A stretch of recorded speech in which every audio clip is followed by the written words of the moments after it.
នោះមកនៅចេះទៅដូចថាអ្នកធ្វើការទៅចេញកចេញ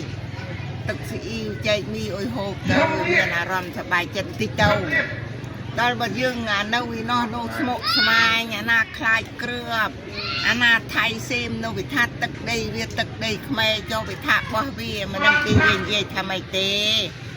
ក៏អ៊ំនេះអារម្មណ៍ភ័យខ្លាចណាស់ហើយដេកមិនលក់បក់មិនហើយទេមកយកហើយដេកទីនោះដេកចាក្រុមទឿចេះដេកអញ្ចឹងមានន័យថាអ៊ំនៅព្រៃច័ន្ទក៏អ៊ំសម្រានចឹងដែរណាដូចតែគ្នាចា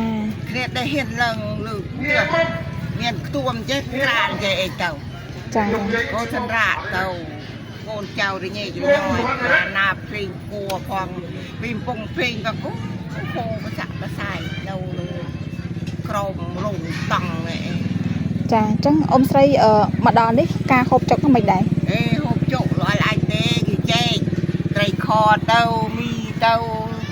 លហូបចេញនេះស្លគេជូនមកនេះគេចែក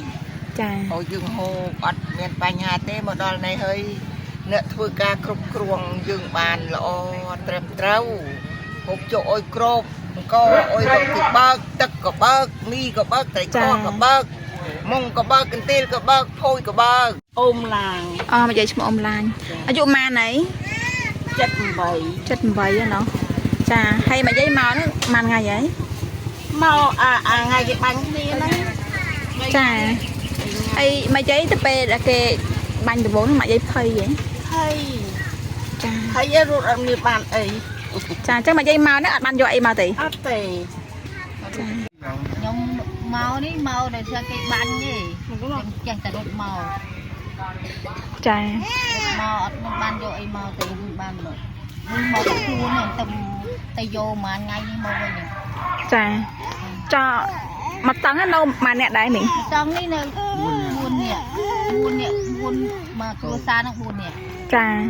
ហើយការហូបចុកហ្នឹងមិនដែរនៅនេះគេបើកឲ្យណយគេចែកឲ្យប្រហែលចាអញ្ចឹងចំណាប់អារម្មណ៍នេះនៅពេលដែលយើងនៅព្រៃច័ន្ទហើយនឹងនៅនេះមានអារម្មណ៍មិនដែរចំណាប់អារម្មណ៍វិញនេះមានការកាក់ក្តៅ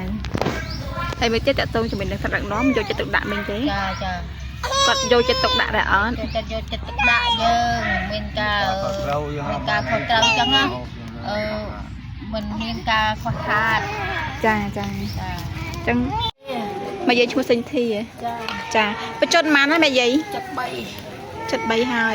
មកយាយដូចមានរោគប្រចាំកាយផងអីរោគត្រូវសួរផងអីផងចាហើយយប់ឡើងសារ៉ាន់លក់អីមកយាយអត់ទៅលក់ទេលក់តែពីបាយមួយផ្លេតតែម៉ោង8ជាងលែងលក់ទៅម៉ោង3ម៉ោង2នោះចាហើយមកយាយមកដល់នេះអីពីម្សិលមិញនេះមកដល់ម្សិលមិញម៉ោង2ចាហើយមកយាយមកដល់នេះហើយមានអារម្មណ៍មិនដែរមកដល់ផុតគ្រោះថ្នាក់ចាអារម្មណ៍ការនៅភូមិមិនដែរមកយាយអត់កាន់ទេភ័យបាទភ័យនឹងភ័យមិនដែរមកយាយភ័យដែលគេវាយគ្នាចឹងទៅតាហ៊ាននៅតាមជីភូមិជោគជ័យហ្នឹងហ៎ចាវាបាឡាលួវាបៃសពគ្រប់ដឹងវាត្រៀមដឹងវាទុកថ្ងៃណាណាក៏ព្រៃច័ន្ទចាគឺប៉ុណ្ណឹងមកជោគជ័យទៀតចាមិនចេះតែភ័យអូចៅទុយអាណាគេទៅតាមយើងធំវាអត់អីទេចាប៉ុណ្ណឹងដឹងអីហ្នឹងមួយទៀតទៅចូលហ្នឹងអញ្ចឹងនៅផ្ទះមានអ្នកនៅដូចយាយមានកូនធ្វើការរោងចក្រចាមានអ្នកនៅចាំផ្ទះមួយអញ្ចឹងទៅកុំអោយបលឹមឡើងអស់ពីផ្ទះធ្វើការរោងចក្រទៅយប់ទឹកដេកទៅចាពីអ្នកប្តីពុនវាមានអាសន្នជិះម៉ូតូរត់ទៅពីអ្នកទៅចាហើយពេលមកដល់នេះចំពោះថ្នាក់ដឹកនាំអីយកចិត្តទុកដាក់អីបានខ្ពស់ទេចាហើយយាយមានអីអរគុណដល់ថ្នាក់ដឹកនាំយើងចាអរគុណច្រើនអត់បានអាយុវែងមានសុខភាពល្អ